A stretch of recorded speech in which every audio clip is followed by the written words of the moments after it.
Hello learners, welcome to my channel enlighten knowledge. आज हम study करने जा रहे हैं price and equilibrium under monopolistic competition में शॉर्ट पीरियड इक्विलिब्रियम के बारे में।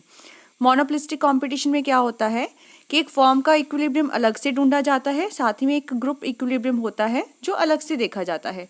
तो इसमें हम लोग सिर्फ और सिर्फ शॉर्ट पीरियड के बारे में डिस्कस करेंगे।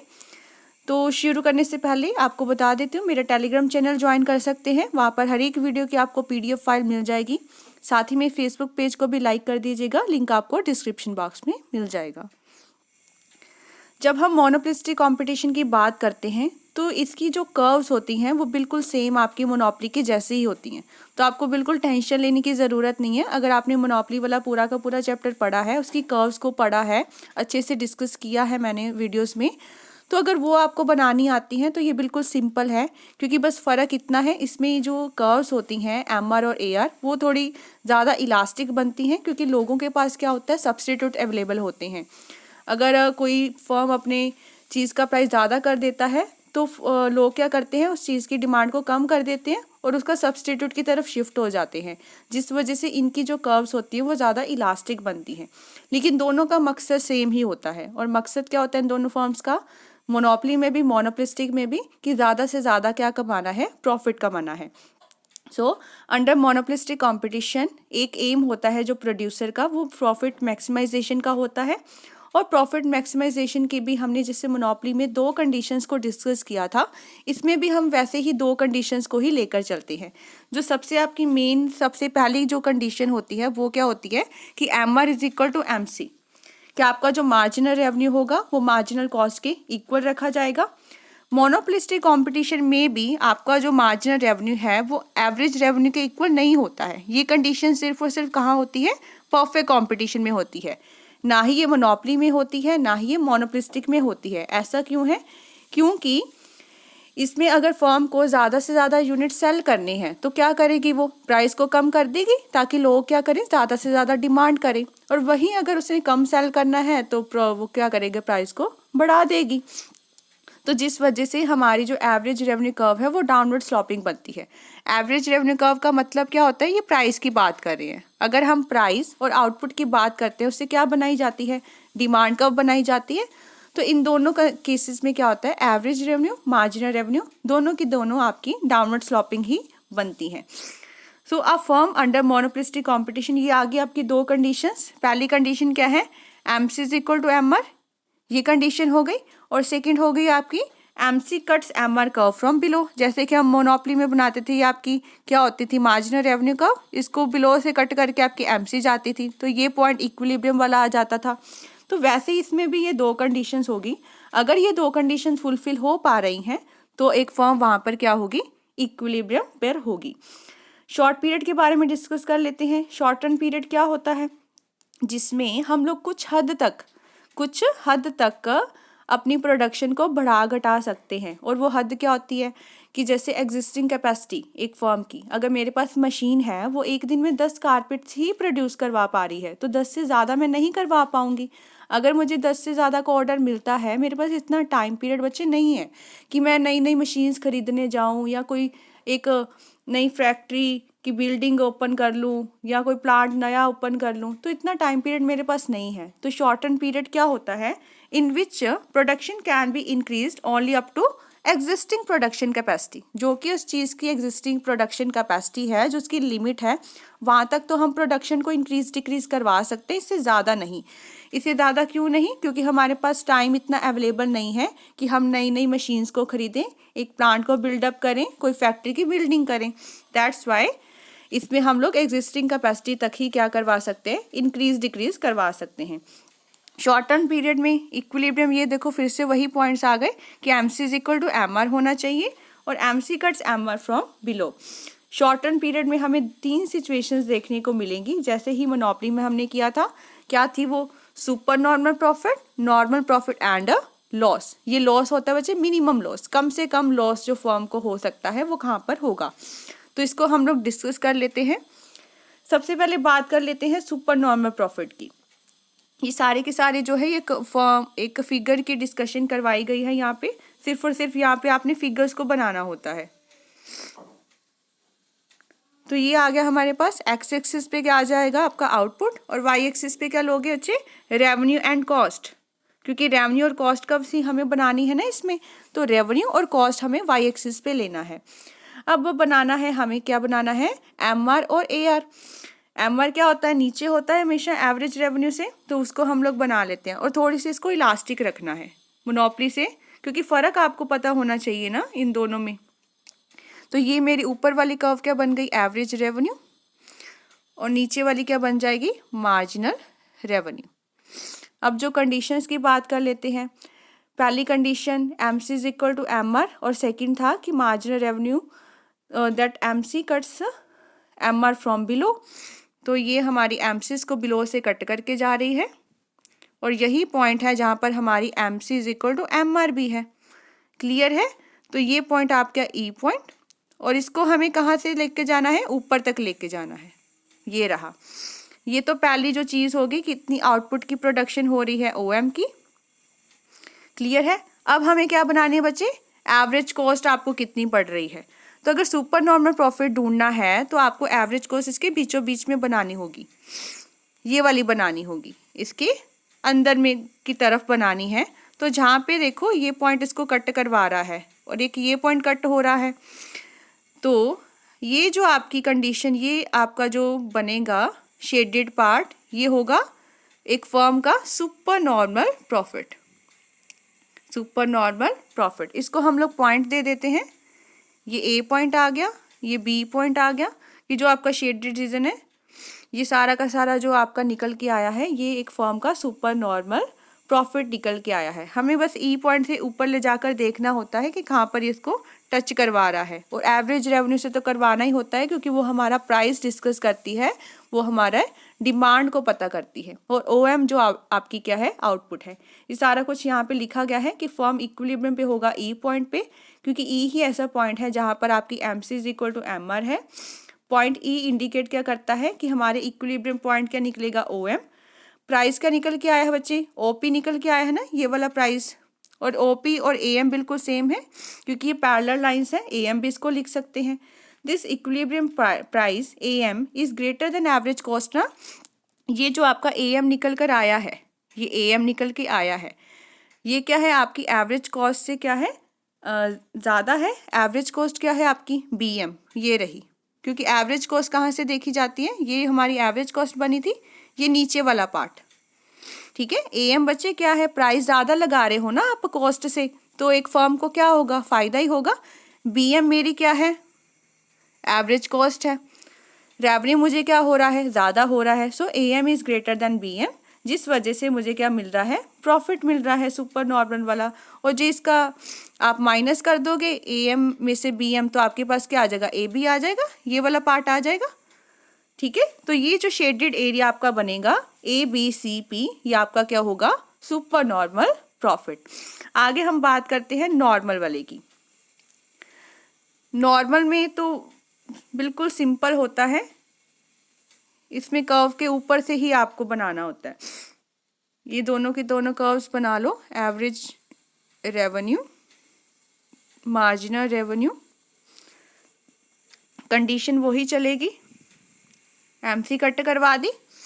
अब क्या होगा, ये पॉइंट आपका क्या आया, MC equal to M R, ये इक्विलिब्रियम पॉइंट आ गया, मतलब आउटपुट कितनी प्रोड्यूस होगी यहाँ पे, ओ एम। ये आउटपुट ले ली मैंने, और क्या करना है बच्चे, इसको या ऊपर लेके जाओ, ये पॉइंट आया ना, यहीं पर आपकी क्या बनेगी, एवरेज कॉस्ट बनेगी। क्लियर है। यहीं पर आपकी क्या बनेगी, एवरेज कॉस्ट बन जाएगी। इसको कैसे भी आप लोग बना सकते, ज़रूरी नहीं कि आपने मिनिमम पॉइंट पे ही उसको रखना है, इसका भी एक है वहाँ पे कंडीशंस है, आगे हम पढ़ेंगे कि मिनिमम पॉइंट पे क्यों नहीं रखा जाता। ठीक है। ये आपका ए पॉइंट आ गया, तो मतलब क्या है, ये जो आपका आया यहाँ पर ना तो हमें कोई लॉस है, ना ही कोई क्या है, प्रॉफिट है, तो ये आपकी क्या निकल जाएगा, नॉर्मल प्रॉफिट। ये जो पॉइंट आपका आया है ए पॉइंट, ये आपका क्या हो जाएगा, नॉर्मल प्रॉफिट। और प्राइस कितना लगेगा, इसको यहाँ इधर ले आओ, ये प्राइस। ठीक है। ओपी प्राइस लगा रहे हो, इसका मतलब बच्चे क्या है कि आपका जो अब ए एम आया है ना, ए एम आया है, जो ए एम क्या था आपका, रेवेन्यू है। ठीक है। इतना प्राइस आप लोग लगा रहे हो, ये किसके इक्वल है, AM के ही, मतलब कि आपके कॉस्ट भी तो उतनी ही लग रही है। ये देखो कॉस्ट नीचे नीचे लेना होता है ना, तो कॉस्ट भी तो उतनी लग रही है, तो दैट मीन्स ना ही प्रॉफिट ना ही लॉस, ये सारे के सारे क्या आ जाएंगे, इक्वल आ जाएंगे।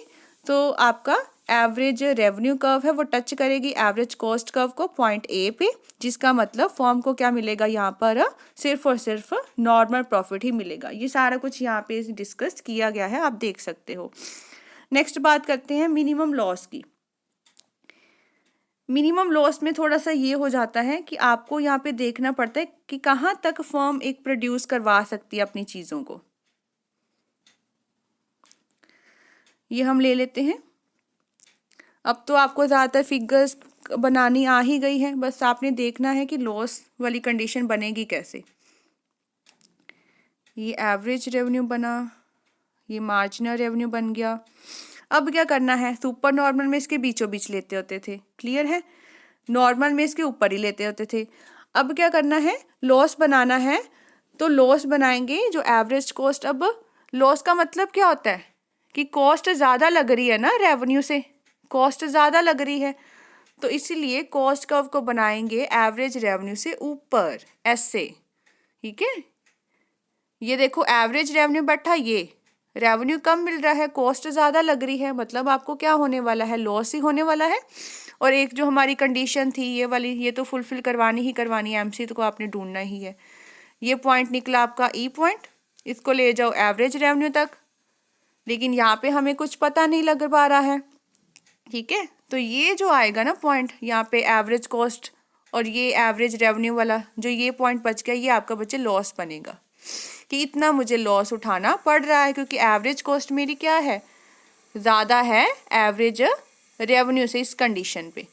लेकिन इसका एक कंडीशन होती है, बहुत इम्पॉर्टेंट है, कि फर्म यहाँ पर छोड़ के क्यों नहीं चली जाती। अगर फर्म को पता लग रहा है मुझे लॉस हो रहा है, तो फर्म क्या सोच के टिकी हुई है कि मैं अभी नहीं छोड़ूंगी, अभी शट डाउन नहीं करूंगी अपनी फर्म को। इसके पीछे कंडीशन क्या होती है बच्चे, क्योंकि आपकी एवरेज कॉस्ट किससे बनी है, एवरेज फिक्स्ड कॉस्ट से और एवरेज वेरिएबल कॉस्ट से। तो ये छोड़ के क्यों नहीं जाती, क्योंकि ये अपनी अभी तक एवरेज जो आपकी वेरिएबल कॉस्ट है ना वो कवर कर पा रही है, मतलब रॉ मटेरियल का खर्चा हो गया, लेबर को वेजेस का खर्चा हो गया, वो पूरा कर पा रही है। लेकिन जो उसकी एवरेज फिक्स्ड कॉस्ट है ना वो नहीं फुलफिल कर पा रही। तो एक फर्म तब तक प्रोड्यूस करवाती रहेगी जब तक वो अपनी एवरेज वेरिएबल कॉस्ट को क्या करवा पा रही है, फुलफिल करवा पा रही है। लेकिन फिक्स्ड कॉस्ट तो हमेशा क्या होता है, भले प्रोडक्शन करो ना करो, फिक्स्ड कॉस्ट तो आपको पढ़नी ही पढ़नी है।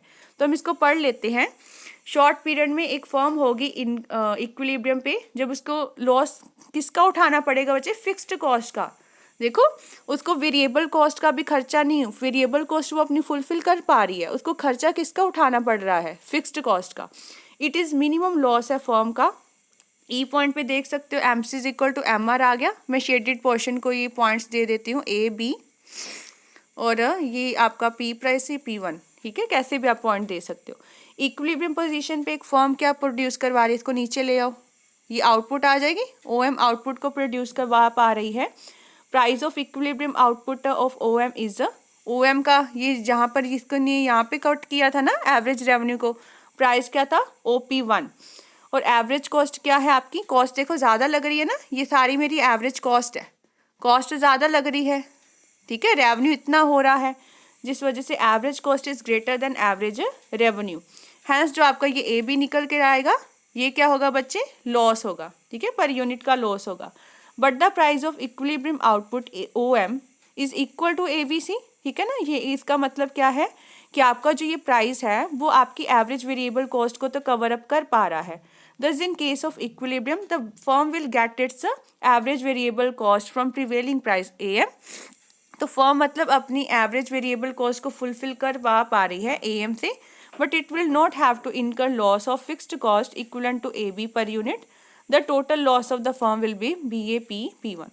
बस आपको ये ध्यान रखना है कि उसको क्या है, जो आपकी एवरेज वेरिएबल कॉस्ट है वो कवर कर पा रही है इस इक्विलिब्रियम पॉइंट पे। वो शट डाउन क्यों नहीं करके जा रही फर्म, क्योंकि उसको इतना लॉस नहीं उठाना पड़ रहा। इतना ज़्यादा लॉस उसको उठाना नहीं पड़ रहा, सिर्फ और सिर्फ उसको जो है फिक्स्ड कॉस्ट का जो खर्चा है वही उसका लॉस पड़ रहा है।